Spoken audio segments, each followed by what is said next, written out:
다 마기 wakando 타바 와나 펑톡 그래 아직 나한디 파크리라 그리다 브라수 냐마야나수 강데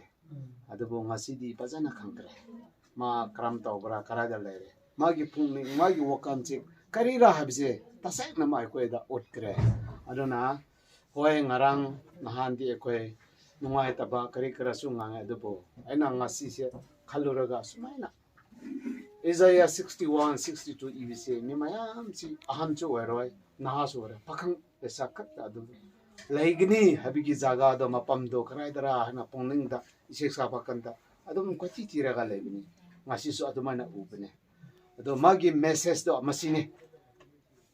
nungsi minaraga isek sa isho bo takat charaga laigada bani habise ishogi magi framework ni magi vision ni ado masu yam haraugne ekoi bu ubakanda egi isa sing egi gimlaraga sumaina isobo egi isobo takacharaga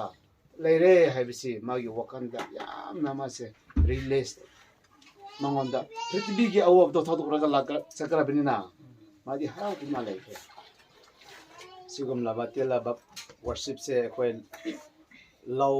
ningai gi damata ekoigi sida youth singse natraga family ga sum ishwana punchin bibise ishobia takatsa biniko eko maiza muilo pase bloga kadai pre hangte na maile ja ke kile komuni bati nai ni puidre ledo anui ku kaba mana na za hangkana ka su ngawai de na milong kang keba za milong za bam da hang rana nang su ga thau de no ka be pating za na ka be de na mai na ka hi be de ani hara do to za hangkana ka su ko to sam sa za ma hanga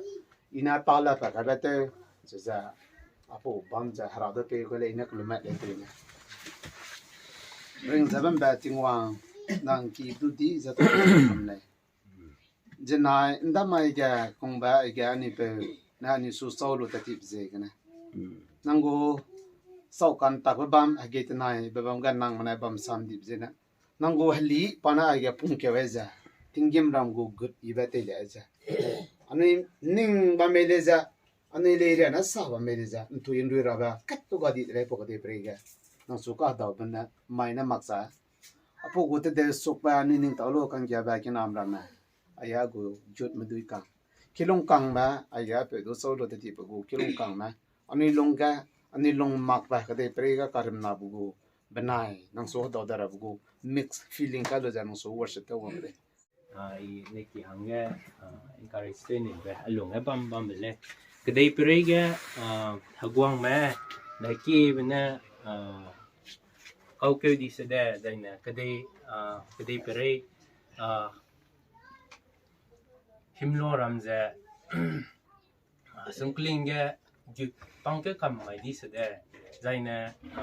tiếng cái si bên nào quăng bấm lên sẽ để agu hara đây nè ina nguin chụp cái bé hara và để am bài bấm lên sẽ bé sam giờ người ta cái làm cái này lên John 14 verse 1 da let not your heart be troubled. Ye believe in God, believe also in me. Aiza anira pe Jesu Kristana pakane maramasu pana rimnara bang sabi zegna pakane marama panilong harel diza. Apo samkeza anira pe Jesu Krista ko samte bita. Pasoga i pe kilamata tigule so za saba me ko samte bi nalo za panui lung haral di le earthly kingdom go lung sui za panui do kailo za ani ra pe na miracle te jai ani te wa sa ka ba de sailo ta bi ga jana sangming nge ma sangmandai me jo ke za rasya du li to sai du ko so ai ti be mata ti te mix se mangodi pekin pang ma se di na ani roga pogo absent ja ani kede pre long dai to lak le se bu go long sui hamme ha zai pom long sui ga puni bam dip je na ani ra pe na i takuri le i tingem ta lu za i nang ni bamang ka ta yu le se ga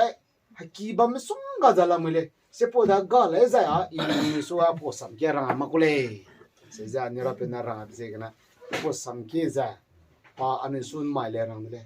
kinam na ma ani long su here su kile are ba hang je na pa na mang je na hang ka kang je na ni har kit kala ba me pui pe ram do ga pe har u bam de lo sa ba sa ma ra le suppose na let not your heart be troubled ani long su za apo za here su kile panoi paradise ga bam dra ba so to mi da tingwang da ga to za Jesu Christ zo ga pugo present ga pnigo haruina piting alu de enjoy de bam ra zo za anu mi me bam go zai ai ga bam ne po je ga na ma koi sakrap do koi harau se ne koi woroi se isor ga ma koi no ai na paradise da leb do koi na khalar ga kap laga le ra bidi sida koi gi Christian gi major oi gi punsi na te sumidi ai dum hai ge hoi makwa sakra bdo ngarang mak ta uda bdo pien de asuma arate kapsu kami kapse adura su amarom da isor bu yang ta khase makwa ise putlaga makwa ise saraga leibdo khalora bdi ekoi su saning ni ne prithvi da lening roi madu gi phungning leyo habini isona makwa lakda trumpet khong lakdu da ipaga kanagi mamara ekoi gi uncle ga makwa lakni ne kaya harapuni madugi dam makta